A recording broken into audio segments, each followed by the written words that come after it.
ধীরে চলিয়া গেছে ও কিনা গো রে মাঝে পাইলা যাও রঙ্গিলা বাড়িরে ভাঙ্গে আইরে ও কিনা পুরে দিয়া দিগা হইকে বুলে ধীরে চলিয়া গেছে লঙ্গলের কে মারে মাঝে পাইলা যাও রঙ্গিলা বাড়িরে ভাঙ্গে আত্মা তারা দিশা আরিছে আর এক জঙ্গলের মাঝে দিকে নাও হমাই কইল দোস্ত এবার তোর কোনো বাপত গাট দেখে না নাও থাকুক তো জঙ্গলে দিও যাবা লাগবে যাবা যাই মোবাইল তো খালি সাগর যাই কি জঙ্গলে দি ঠিক আছে চলো আল্লাহর হাওলা রানা কত দূরে গিয়া দনে কইবার বালা লাগে শুনো রে ভাই ওরে দোস্ত বলে হে যে তোমার বলো দোস্ত আমার তো পেটর কিটা তো আর তো ভাড়া দিতাম পারতাম না আমার কিচ্ছু খাবাও দেখো গোটা কাটা কোনটা আছেন দেখো আরে ওই না বেলায় বারা মজে কিনা খাবার করে আর তুকাইতে লাগছে বেলা জঙ্গলের ভিতরে সাইয়া দেখে এক গাছের মাঝে মাত্র দুইটা ফল একটা তুকা সরু একটা তুকা বড় কইল দোস্ত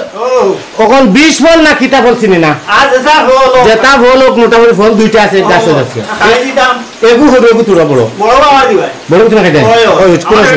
ও ঠিক আছে খাইবা তোর আর মাছ আছে আটটা খাইতে পারতা না এক কইতে আতলে মু মাটি থাকি দুই কইতে মুখ দিম তিন কইতে আঙ্গুল দিয়ে জমনে ঠেলা মারতাম আস্তা যাইতো আনলে লাস্টিং করতো না ভিডিও ফেটো দলে খাইতাম না ওলা হিসেবে খাইতাম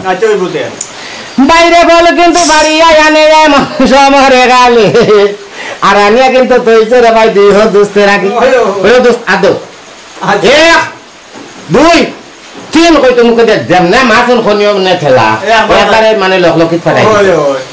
এমন খাবা খাইলা রে ভাই কি বলিব কারে আর নরমাদা দুইটা হরুনি জঙ্গলার ভিতরে কইল দোস্ত খাইলাম ফল দল্ল বেকল এটা কি এটা কইতা তখন তো খাইলা ওইলা মরি আটটা কুম্বাই তাই কুকুর শিকারি আইব মারবো বলিয়ে যাও বাকিবার চিন্তা করো আমি তো ভাই নাই বারনি লাগবো এমন গুড়া গুড়ো রে ভাই কি বলিব কারে আরে ফটো নাইছে ভাইয়া দনে ভাবি হে মনে মনে কইল দোস্ত যাইবার কোনো রাস্তা না এই না বলা বারা মজানি রগিয়া আসায় আর মেঘালয়ের সুরঙ্গের মতন সুরঙ্গ দেখা যায় সাইয়া দেখ দুলো লাখান সুরঙ্গে বল কইল দোস্ত ও বা দেখি আর সুরঙ্গে বল আচ্ছা আচ্ছা ও দুইজন জন ও সুরঙ্গে দিয়ে মাইতাম আল্লাহ জবাব দেখি কেন কি আল্লাহ বার করে আচ্ছা আচ্ছা ওই না জমা দুইয়ে দোস্ত